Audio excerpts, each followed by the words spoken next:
யார் அந்த கேபிஒய் பாலா? அவர் பின்புலம் என்ன? எங்கேருந்து வந்தார்? என்னென்னலாம் செஞ்சார்? எதற்காக இந்த வன்மம்? அவர் பின்னணியில் இருப்பது யார்? இதை பற்றிய விரிவாக நாம் இந்த வீடியோவில் பார்க்கலாம்.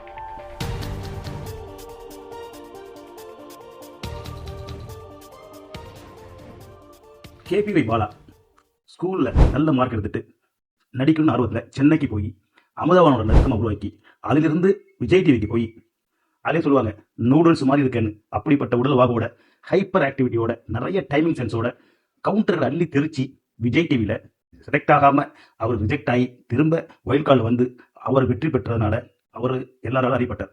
அதன் பிறகு கொஞ்சம் கொஞ்சமாக அவர் தன்னை வளர்த்துக்கிட்டாப்ல.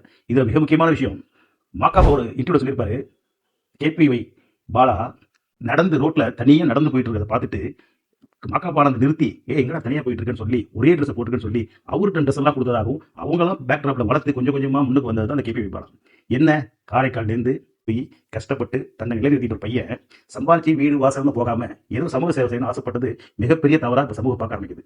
ஒரே ஒரு பெட்ஷீட்டை பைக்கில் போய் ராத்திரி நேரத்தில் தூங்கிட்டு கொடுத்த வீடியோவை போட்டுட்டு அதை ஹைப் பண்ணி இப்படி ஒரு அற்புதமான ஆளை உலகத்தில் இல்லைன்னு காட்டி பல வியூஸ்களையும் பல லட்சங்களையும் பார்க்கக்கூடிய இந்த யூடியூப் சேனலும் இந்த சமூக ஊடகங்களும் நல்லா செய்கிறவனை பாராட்டாம அவன் மேலே வன்மத்தை திரிக்கக்கூடிய ஒரு கூட்டம் இருக்கு. யாரை எப்போ வளர்க்குறாங்க, யாரை எப்போ கவுக்குறாங்கன்றதே தெரியாத அளவுக்கு இருக்கு. நல்லவனை தப்பாக போற்றி பண்றதும் கெட்டவனை உயர்த்தி காட்டுறதுமான செயல் சமூகத்துக்கு மிகப்பெரிய கேடு. அந்த பையன் ஆம்புலன்ஸ் வாங்கி கொடுத்துருக்கலாம்.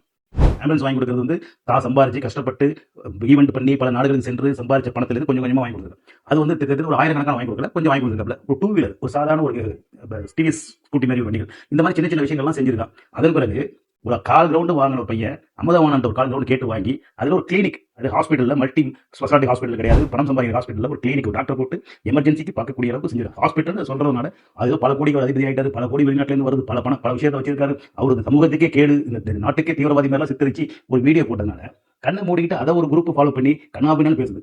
பாலாவோட இந்த நல்ல குணத்துக்கு எதிரி யாரு? இந்த அரசியல் அமைப்பு நம்மகிட்ட பெரிய பிரச்சனையா இருக்கு.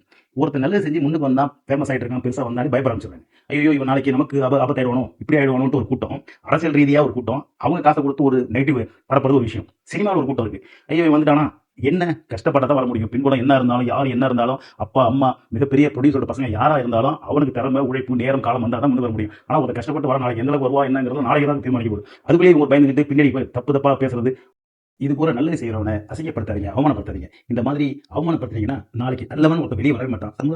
சமுதாயத்துக்கான எந்த உதவி செய்ய மாட்டான். அவன் பாட்டுக்கு ஒரு வீடியோ எடுத்தமா, ஒரு போஸ்ட் போட்டோமா, அதை 4 பேருக்கு கொண்டு சேர்த்தமா, நல்லவனா காட்டிக்கிட்டோமா, உலகம் நம்மளை பார்த்து ஏமாந்துச்சா அப்படின்னு போயிட்டே இருப்பான். அதனால தயவு செய்து பாலா போன்றவர்களை நாம வரவேற்கிறீங்களோ வாழ்த்துறீங்களோ இல்லையா அவதூறு பண்ணாதீங்க. அந்த பையன் அவன் போக்கில் விடுங்க, அவன் பார்த்துட்டு முட்டி மூடி அவன் ஏதாவது நல்ல நிலைமைக்கு வருவான். அதனால நீங்க பாலா போன்ற ஆளுகளை வாழ்த்துங்கள். அவரை யாராவது அசிங்கப்படுத்தீங்கன்னா அவர்களுக்கு மீது தக்க நடவடிக்கை நானே எடுப்பேன்.